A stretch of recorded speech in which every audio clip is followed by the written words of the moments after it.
we're done with the regular season. Yep. We got the second season starts next week. We got teams wrapped up. Regular season play tonight. Some will be done. Some will move on to next week, but That's right. we're all wrapped up. Yeah. Week 10 is now come and gone.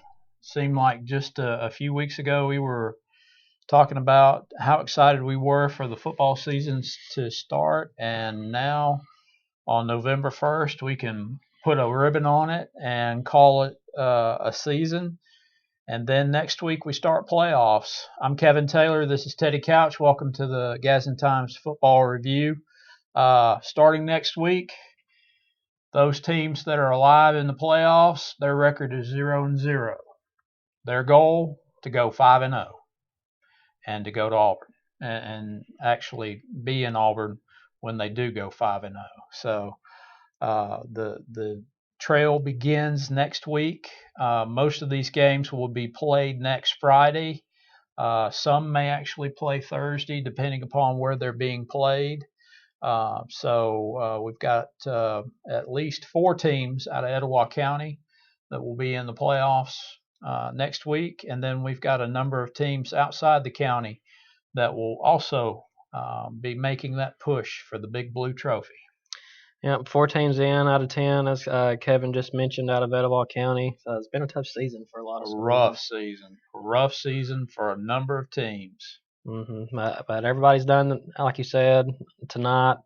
Etowah finishes the season 9-1. They were off tonight, so if you're looking for an Etowah score, they did not play. They wrapped up their season last week. But go run down some county scores real quick. West End defeated Glencoe 49-0. Hoax Bluff tops Sardis 35-12. Westbrook winners over Sandrock 38-19. And a close one that kind of really shocked me was Clay Chalkville beats Gadsden City 31-21. That one was a lot closer than I expected. It was. Cherokee County, a 28-7 winner over Southside. New Hope beats Coosa 68-29, and Cedar Bluff beats Gadsden 40-12.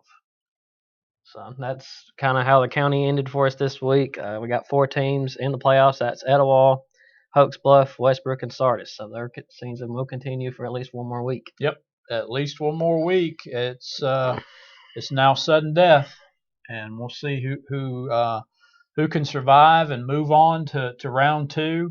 A number of these teams have a chance to move on to round 2. Some of these other teams, it would probably take a minor miracle. Yeah, Jeremy says go Southside. It's been a disappointing season. Southside's had a lot of bad luck this year with injuries. A lot of teams in Etowah County's had some pretty rough luck with injuries. So. Oh, without a doubt.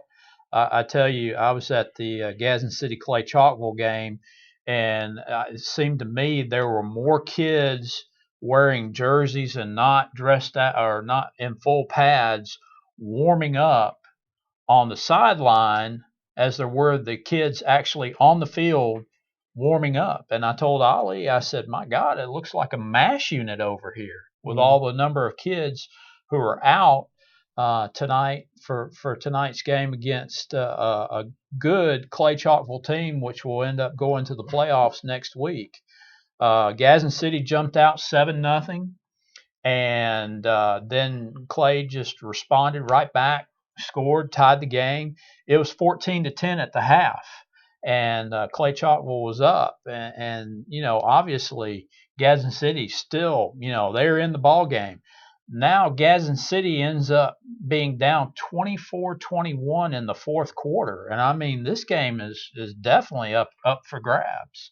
And Clay scored a late touchdown to really put the game on ice, and came away with a 31-21 win tonight. Another big game that really stood out to me was Hoax Bluff over Sardis, 35-12. Derry Means. Wow, this kid. I mean, you've got issues in terms of injuries, and you wouldn't have thought it. Rushing 20 times for 152 yards and 3 touchdowns. Yeah, that score really, I thought it would be much closer than that. I really thought Sardis.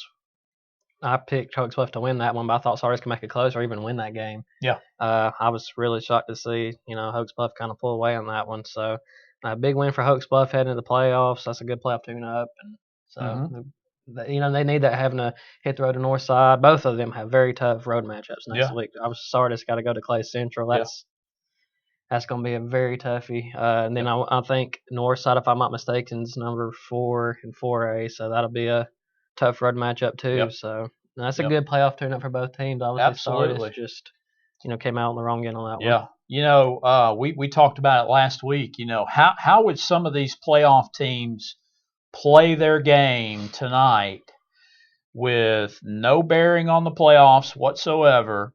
And some of these teams, like you said, Teddy, I mean, there's a number of teams across the area, especially in Etowah County. The injury bug has really hit these teams really hard.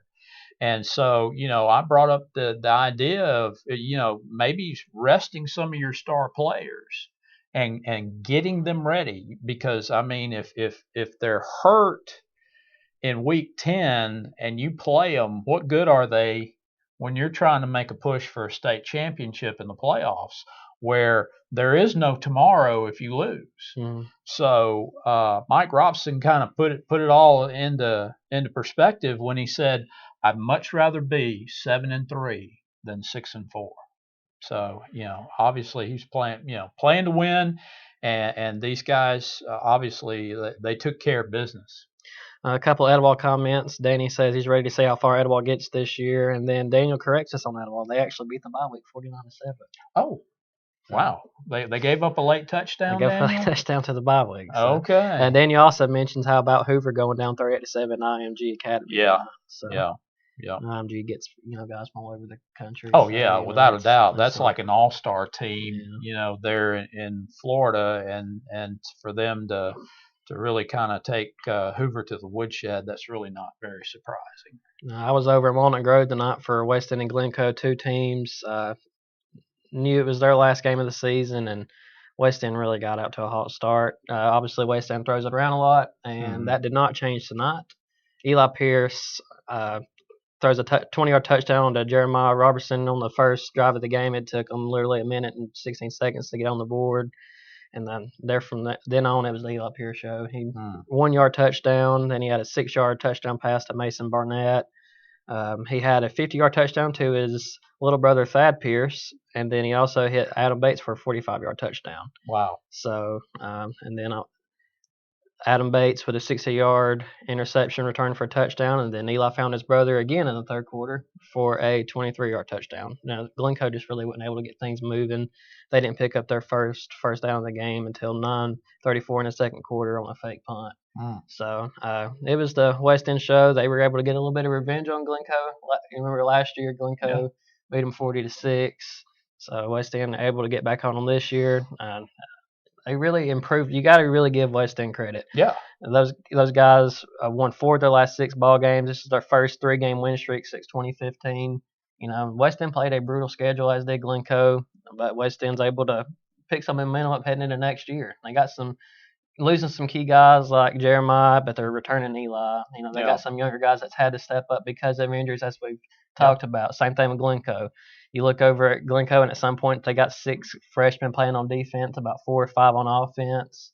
They're just so young. Both of those teams are. It hurts you right now, but maybe in the future, and that helps you turn things around. Well, I think there's one key stat that you mentioned in your story that really resonates with me, and that is this was the first time that West End had a shutout since 2015, because you and I both wondered, how many points would Glencoe get on this West End defense that had already given up almost 450 points this season alone? So I mean, for that defense to pitch a shutout, I mean, kudos to them. If anybody who needs a pat on the back, it would have to be West End's defense. Right, and then as explosive as their offense can be, if they can get their defense turned around, and they've had a lot of injuries that played a part. Sure.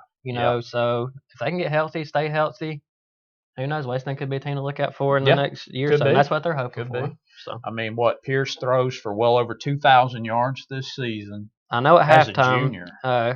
Coach Kyle Davis told me that Eli was sitting at 31 touchdowns, if I'm not mistaken, and he threw another one. So he should have 32 touchdowns this season. Yeah. What was his touchdown to interception ratio? I'm not 100% sure on that, but I mean, what a heck of a season for Yeah, him. yeah. And he's just a junior. Just a junior. So we can look forward to him. If you've got some kid, if he gets some kids that he can throw to next year, who knows? Like you said, who can keep up with that kind of an offense?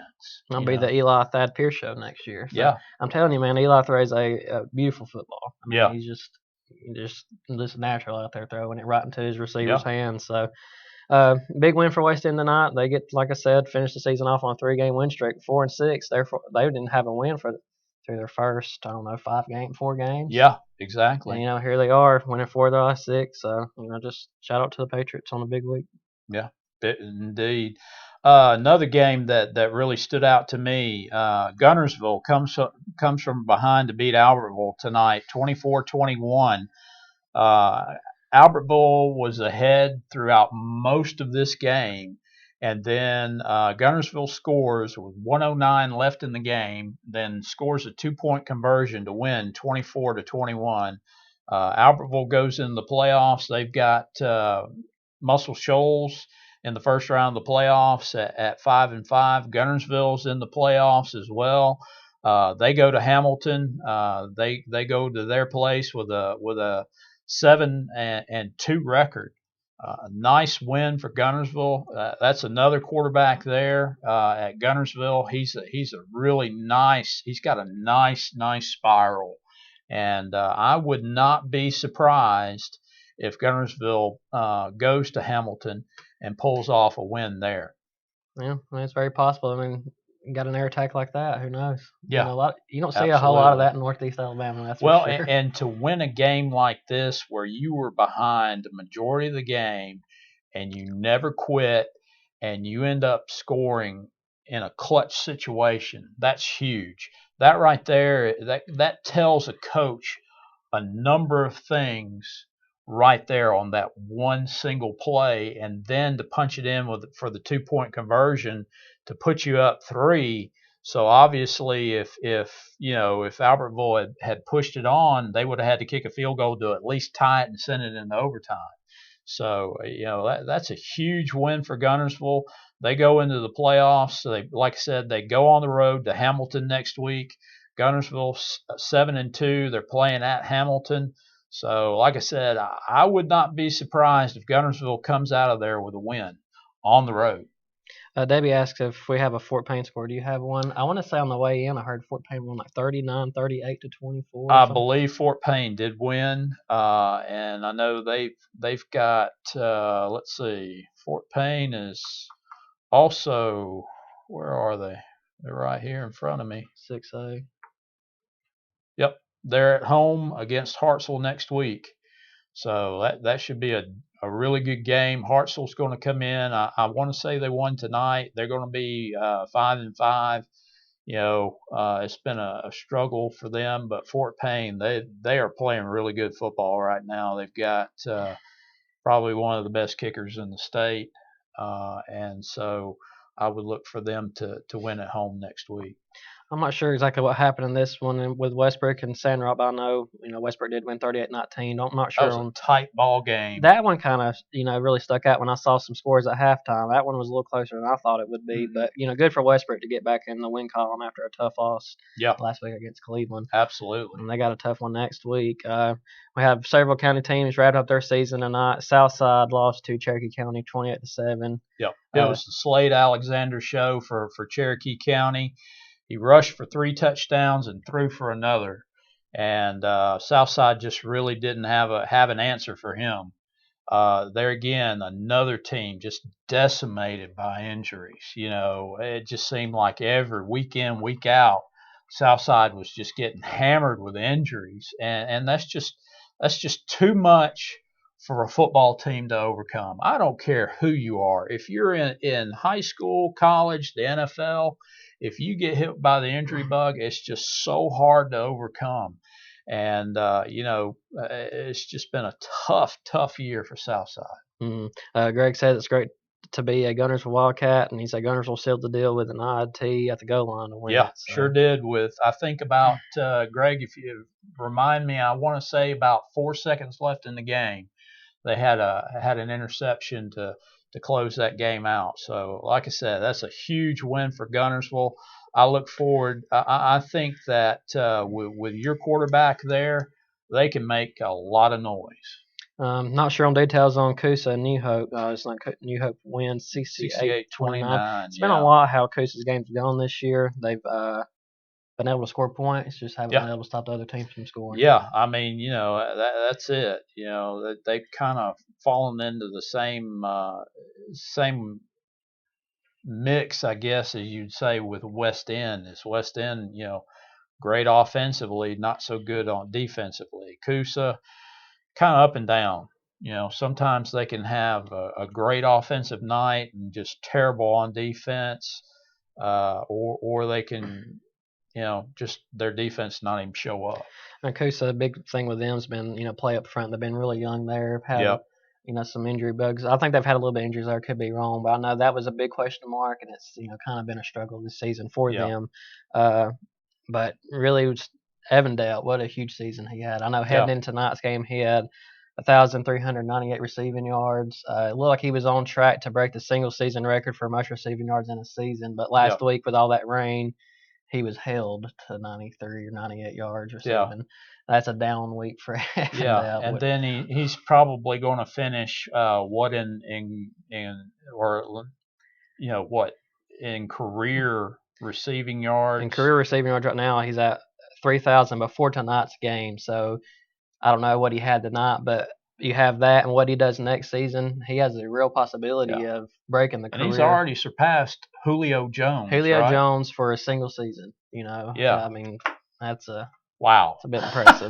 That is impressive. Mm. Now, mind you, that's 1A ball versus what 6A ball. I think Foley was 6A at the time when Julio was there. When 6A was the top then, Yeah, before I 7A. mean, but still, that I don't care who you are. That's a lot of passing yards, and especially with his yards per catch average. My gosh, I don't like I said, not sure what he did tonight, but if he puts up that same season next year, I mean, the record is like 4,400 receiving yards. he's going to dust it. He can get it, Yeah. And if Kusig can, improve and make the playoffs, and he gets an extra game or two under his belt, if they make a little run, he can clear it easily. So Absolutely. just an impressive, really impressive for a kid that started playing football in seventh grade. Yeah. He kind of was more of a basketball guy, and he still loves basketball, has a passion for it, but he's thinking now his future could be more towards on the gridiron, and just a big season for Evan Delp, and Yeah. he's really produced for the Yeah, Conquerors. I've seen him on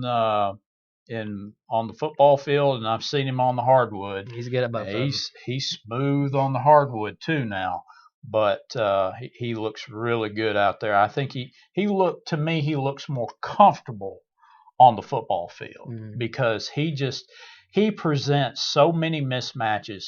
You're not going to have very many defensive backs who are 6 foot and above against a kid who is 6 foot or 6'3".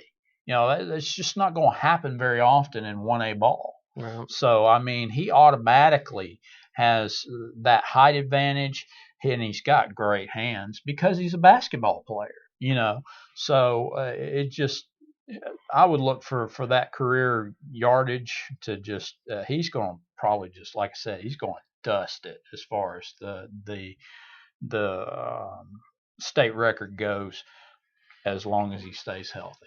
Yeah, unless I don't want to put the SI or the Gadsden Times jinx on him this early, but let's just hope he stays healthy first. Greg asked, "How far do you think Edward can go in the playoffs?" My thing is, let's just see if they get past center point. Exactly. Center point. I mean, that is a brutal cross for Region 6. Yes, absolutely. That is a tough cross. Everybody that I've talked to in regards to Center Point has said this. Center Point has a ton of athletes, a super athletic football team, which, I mean, Etowah knows that they are super athletic because Etowah played Center Point in the Northeast Regional in Jacksonville just a few months ago. Mm-hmm. And I guarantee you a number of those kids who played basketball also play football for that team. And I know exactly how athletic Center Point is. So it's just going to be a matter of who can make the most big plays in that game and who can protect the football. That's going to be the determination as who wins that game. And these two met last year in the second round of the playoffs. Sure Etowah did. come out on top 24-14 at Center Point. And if you remember, And that was a toughie. Yeah, and if you remember, that's whenever we were getting like 40 inches of rain every single day. So it was Exactly. just a mess of a field over at Center Point. Yep. And Etowah comes out 24-14. This is obviously a completely different Etowah football team. A lot of the same guys offensively, but their offense is so explosive. Defense has got the job done. They're obviously not going to be as dominant as last year, and understandably so because of the guys they lost. But they've got the job done this year, 9-1. Yeah. So just I think Etowah can win that game, but it's not a foregone conclusion that Etowah's winning it. So and if they get past that, I want to say they'll have either Scottsboro or Russellville, and Russellville's a dirty word over at Etowah because I don't know what it is, but Russellville seems to just have Etowah's number. Wow. And just about any sport they play in the playoffs. So I think Etowah, right now it's just seeing if they get past Center Point, but if they do. If they do and they end up playing Russellville, they very likely will play at Russellville.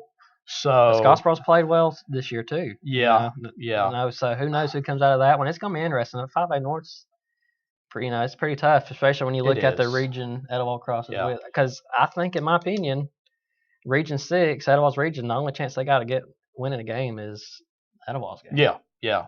Let's be honest, that's true because the region that they cross with, you've got Mortimer Jordan who won the region 8-2, Scottsboro being I'm sorry, not Scottsboro, but you look at Center Point, who is the number 4 seed and they're 7-3, and Sylacauga comes in at 8-2 as a number 3 seed.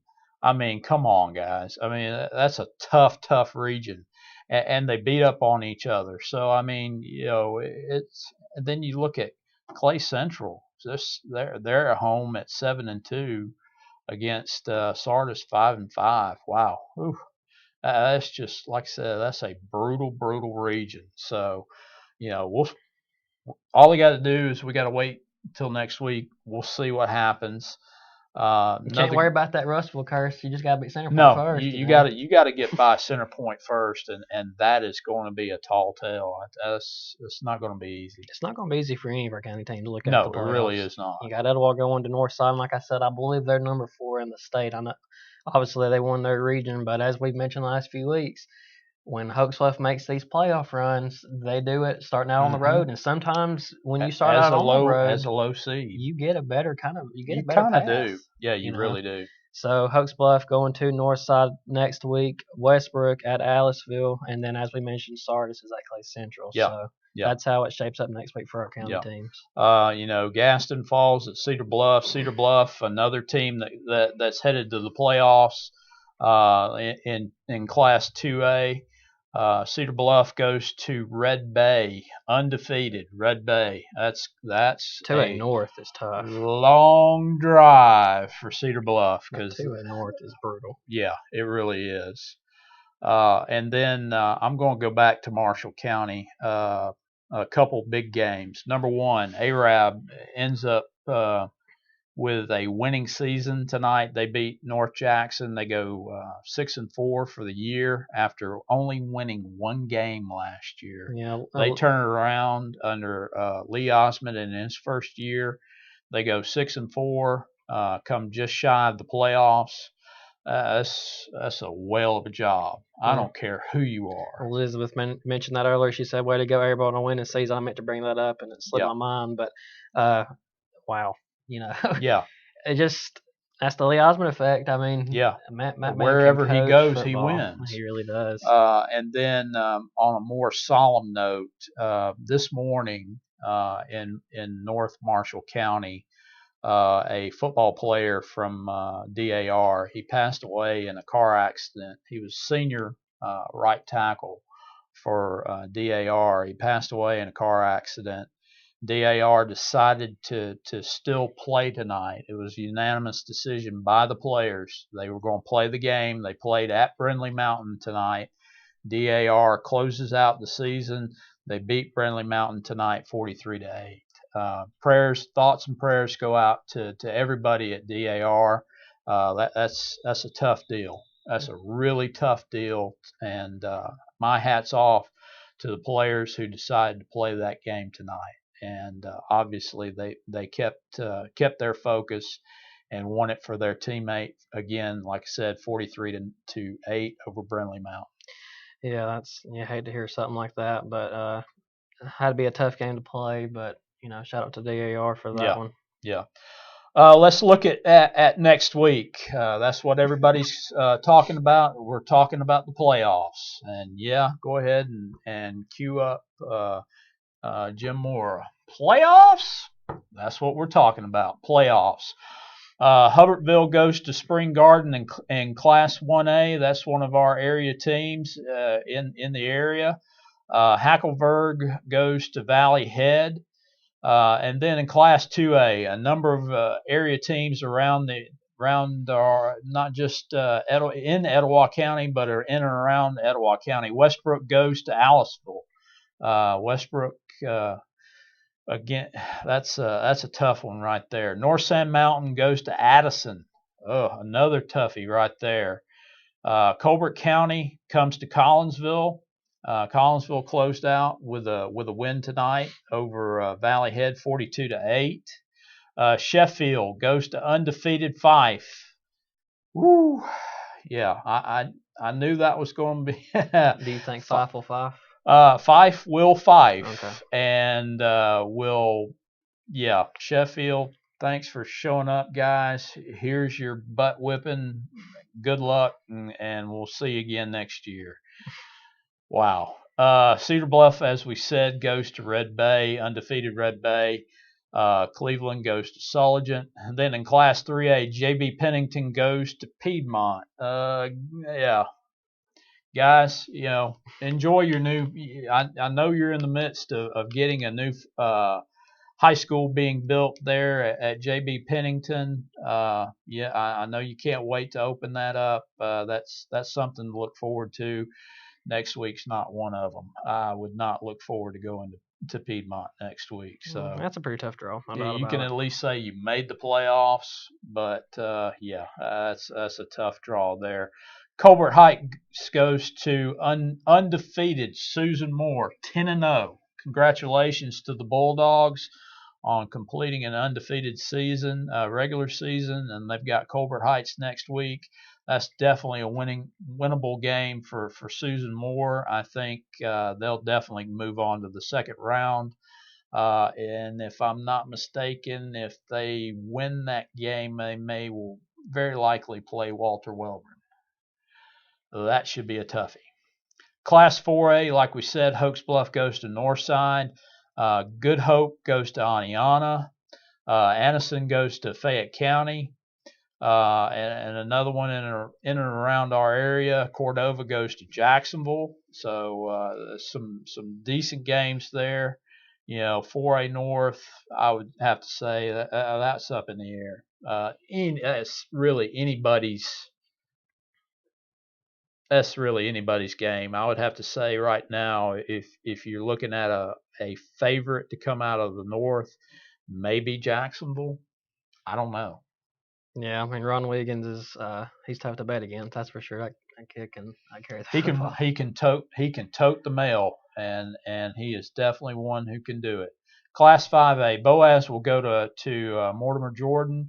As I said, Gunnersville will go to Hamilton. Center Point comes to Etowah. And I'm going to stop you there because Daniel, I like Daniel. He wants to put you on the spot here. Okay. He wants to know, give us an early gut pick of Etowah and Center Point. It's tough. Wow. Have you got a quarter? Yeah. I mean, for me, it's just hard to imagine. Daniel, I'm going to call it. It's a coin toss. Center Point, a lot of great athletes. Etowah, they've got their share of athletes. You got Brady Troop who can really spin a football. Let me tell you, that kid can throw a football. Etowah has got some kids who are kind of banged up right now. That scares me a little bit. Center Point I would say, arguably has played a tougher schedule than Etowah has. So if you were to put me on the spot right now to say who I think is going to win this football game, I think Center Point wins by a point. The it's hard to imagine Etowah being a one and done team. I think Etowah has the best chance of advancing. Obviously, they're at home. If you're wanting to go to a game in Etowah County next week, your only option is going over to Jim Glover Stadium. Everybody, other three teams are on the road, but that just the talent Etowah's got. See, here's my thing: the difference from Etowah last year to this year. Mm-hmm. Obviously, the defense, was much more dominant last year. But if Etowah goes down 14-0 last year, you're not confident they're going to make that comeback. No. Their offense was not built for it. No. Etowah goes down 14-0 next week against Center Point. That offense can make that comeback like that. Yeah. So it's tough it really is tough to say, but I think Etowah pulls it out. I just think that offense is too explosive to be a one and done. Would I be shocked if Center Point pulled it out? No. But I mean, I think as of right now, and I could change it by the time I make my picks next week and my weekly picks, but I think I'd have to go Etowah as of right now. If Etowah was 100% healthy, I'd say Etowah wins going away. But I think you've got some key players with some bumps and bruises, and I don't know. Center Point's fast. They are a fast football team. So I don't know if Etowah has enough horses to keep up with that athleticism and to play that kind of fast football. And even if they do get down, I know that Etowah has the ability to come back, like you said.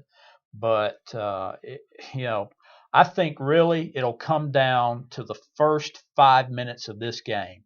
If Center Point comes out and they hit a rhythm offensively, it could be a long night for Etowah. If Etowah comes out and they hit their stride offensively, it could be a long night for Center Point. Like I said, guys, flip a coin. That literally is a coin flip as far as I'm concerned. Then you got Russellville at Scottsboro. You've got Sylacauga going to Alexandria. You got Madison Academy going to Jasper, and then, like we said, Sardis going to Clay Central. That's a toughie there for Sardis. That's a long way to Ashland. That's a good hour and a half drive to Ashland, and you can't really get there from here. Yeah. We got a couple of comments on Etowah. Patrick says he thinks Etowah should make the semifinals, just judging by the bracket. Richard asked when the Etowah game is, and Daniel answered November 8th. And like we said, Etowah is hosting Center Point. And Patrick comes back whenever you talking about scheduling, or the two schedules. And Patrick says there's no arguing the schedule difference. Etowah comes out of the weakest region in the complete state of Alabama. So there's no doubt that region's not strong. And that's where I have an issue is you're 9-1, but then who have you played? Are you playoff ready? Is Center Point playoff ready? Having seen these guys that they've played against, I would say absolutely. They are playoff ready. When you've got a Clay Central who came to Etowah and hit you square in the mouth and you did not respond and you just folded. You folded like a cheap wet tent. Does this happen again? So that's where I kind of come back with the offense. Last year I just don't think Etowah's offense was built to make a comeback like that. This year they can. Yeah. So I think that definitely plays in their factor. Daniel says he's got Etowah 35-28, and Ethan is staying in 5A but going to a different team. Y'all think Sardis gets in a close game with Clay County? I don't see it. I know Danny Horn. I know his type of offense. I know his type of football. His type of football is we're going to pound you into submission. We are going to be more physical than you. Now, Sardis likes a physical brand of football. They like it. and that may be inviting to them, but to play that brand of football for what 48 minutes, I don't know. Patrick says he thinks that it's going to be closer than a lot thinks, but he thinks Central of Clay still wins by 14 plus. Yeah, I think they win going away. I think that Sardis always plays their first half of football really good. They play really well against whomever they play. But then it's that back half. Have they still got enough gas in the tank in that third and especially in that fourth quarter? And knowing Danny Horn and knowing the type of teams that he has had, man, those guys they can play 60 minutes. Daniel says he thinks Etowah's best wins are Fort Payne and Alexandria, and it's been cupcake after cupcake other than that. And Greg says Scottsboro and Russell will be one of the best games of 5A next week. I have to agree with Yeah, without a doubt. Two, I would again, two evenly matched football teams. But here again, my question is, who has played the tougher schedule? Has Scottsboro played a tougher schedule than Russellville? To be quite honest, I don't think so. And Patrick says that Alexandria team that went to double overtime is Sardis, but Alexandria was without one of their best running back that game, so Yeah, keep that in mind. yeah, I think Alexandria's a young team, but that still is a good win because Alexandria they were healthy, or at least more healthy in that yeah, than they played Sardis. So yeah. Alexandria was down their best back against Sardis. 5A North, without a doubt, I think it is wide open. You could just basically take a dart and put it on any of these teams to come out of the North, and I really wouldn't be surprised. You Yeah. know, you could say, okay, could Jasper, even though they're undefeated, can they get through the North? I don't know. I really don't know. There's some good teams here that have losses. Clay Central, Russellville, Scottsboro, Centerpoint, Gunnersville, Mortimer Jordan. Any of these teams here, heck, you could throw in Madison Academy. Madison Academy could turn around and beat Jasper in the first round. Would that be an upset? I don't know. I really don't. Yeah, Ethan asked, who do y'all think will be the best round one matchup in the state? I haven't had a chance to really look. But in terms of our teams, I mean, Etowah Centerpoint, I know we're harping on it, but sure is going to be a Yeah, good one. Hokes Bluff and Northside. If I hope Northside don't think they're going to have it easy right. because, I mean, Hokes Bluff's a tough football team. I know they've been a little down this year. They've had some tough luck with injuries as well, as most football Yeah, teams do at this point of the yeah. year. But Hokes Bluff's not going to be an easy win. No. So if you're just talking about around here, I mean, obviously Scottsboro Russellville, as Greg mentioned a little bit earlier, that one's going to be a fun one too. Yeah, So, without a doubt. I mean, you got a lot of good football games to look at, and I can't believe it, but playoff football is almost here. Yeah, absolutely. And let's go into 6A. You got Albertville going to Muscle Shoals. You got Hartsville coming to Fort Payne. Fort Payne, a good football team. That'll be an interesting matchup. And then in 7A, you got one game that I think you might want to keep an eye on. Vestavia Hills at James Clemens. Clemens ended up winning that region, but I could really see Vestavia coming out of there as a 4 seed with a win because that that region in itself with Mountain Brook, Thompson, and Hoover, and you got Vestavia as a 4 seed, man, I could absolutely see all of those teams sweep the Gadsden region. Patrick said I could literally sit here and talk football all night. I guess we're about getting to that point to where we are. Yeah, I mean, I'm up for it. I mean, we could go through all this as far as the playoffs are concerned because I mean, south, north, you name it. I could definitely do it. Adam asked a good question. That's one I'll have to do some research on. Has there ever been a year where no Etowah County teams have made the second round? I'm gonna look into that. That's actually Yeah, that's a great it question. really is. Before we move on to the playoffs, I'm going to run down just our team's records real quick, and before we wrap this thing up tonight. Mm-hmm. Etowah 9-1, and they will be hosting Center Point next week in the playoffs. Hoax Bluff 7-3, they will travel to Northside. Westbrook finishes 7-3 in the regular season. They will play at Aliceville next week, and Sardis 5-5, and they will go to Clay Central. And the rest of the county teams did not make the playoffs, but West End finished on a 3-game win streak, winning 4 of their last 6. They finished the year at 4-6. Southside 2-8. Gadsden City, Glencoe, and Coosa all finished 1-9, and Gadsden finished out 0-10. So Yep. I want to say that's the first winless season for Gadsden since 2012, if I'm not mistaken. I think you're right. So, I think it was 2012. Regular season's over. Playoffs start next week.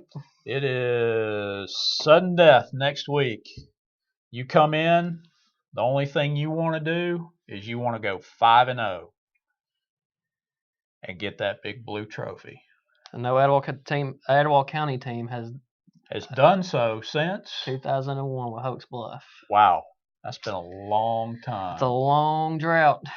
Let's see if somebody can break it this year. I'd love to see somebody break that drought. I really thought that last year Etowah had a good chance. I really thought that Hoax Bluff had a good chance last year. Seems like they're the best two shots, this year to do so. Yeah. But you got to play it for a reason. Who knows? Absolutely. And don't count out any of these teams. When you see these records, they are really deceiving. They can be really deceiving.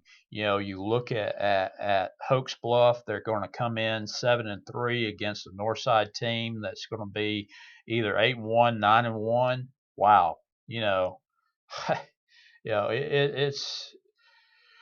It's that time. I'm excited. I'm as excited for the playoffs to get started as it was for the season to get started. Mm-hmm. Hopefully, we will be back next week. Go to the GadsdenTimes.com. You'll see playoff pairings, scores. You'll see the game stories. You'll see the photo galleries, videos from tonight. We'll be looking ahead to next week as well. Hopefully we'll be with you next week. I know we got a lot of teams that are on the road, but I think Teddy and I hopefully will be able to join you next week. We'll talk about the playoffs, and then we'll also look ahead to round 2. Hopefully we'll have some teams headed to round 2. I feel pretty confident we're going to have a number of teams here that we say are going to round 2. How many from Etowah County? I don't know. I can't put a number on that right now. But that's something we can talk about next week, okay? Yeah, for sure. Absolutely. Folks, our time is up. We thank you for yours. We'll see you next week.